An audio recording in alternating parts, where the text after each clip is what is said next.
update on the C10 in a while. Grabbed a oil filter and I grabbed some case seal and I put the case seal in and I've run it a little bit. I did that probably 4 weeks ago and ran it. I had to take some stuff to storage building, and so I took that stuff down to storage and just ran it around a little bit, and probably 15-20 miles, but I let it run for quite a while before I put the case seal in it. And I just cranked it up to move it. I gotta move the it hasn't been running in probably since then, like 4 weeks, and I need to do oil change on the Sienna. And so cranked it up. So I started it up, let it run for maybe 30 seconds, backed it out and pulled it over here, and in that time frame it's already pressurized the upper hose. So see,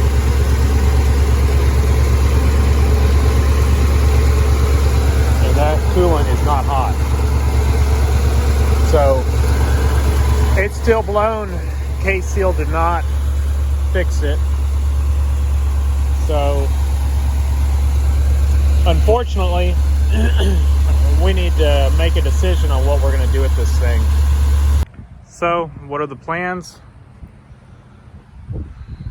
Well, I don't know. So may try another kind of head gasket sealer just to buy me some time with this thing. Otherwise, we'll proceed with swapping some kind of an engine in it, or I guess I could end up repairing this one, but it's unlikely. I don't really care for the 305, so I don't know. Because the pump's leaking so bad and the transmission leaking back so bad, I really need to, if it wasn't for that, I probably would just tear it down and replace head gasket. But since I need to pull the transmission, it makes sense just to pull the engine and transmission together and work on both. And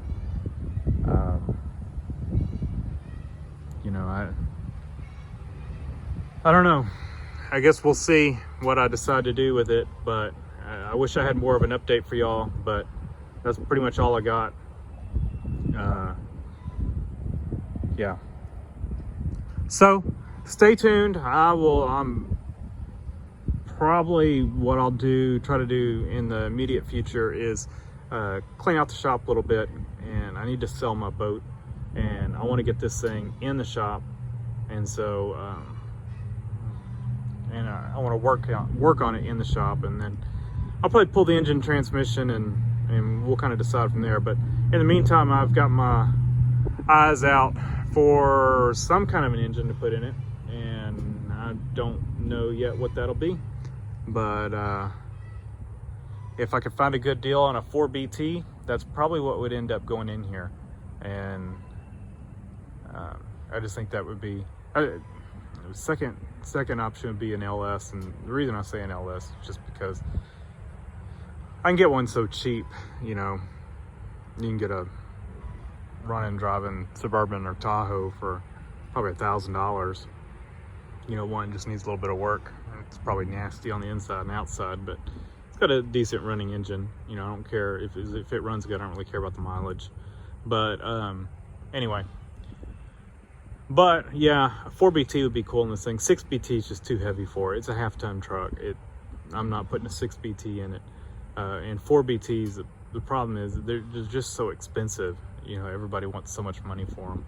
So if I could find a good deal on one, that's probably what I would do.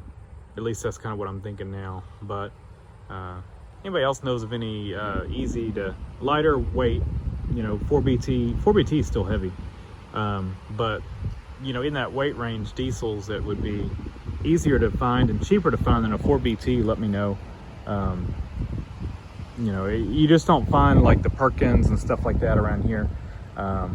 There's just not as much agricultural equipment in my area where you could run across those easily.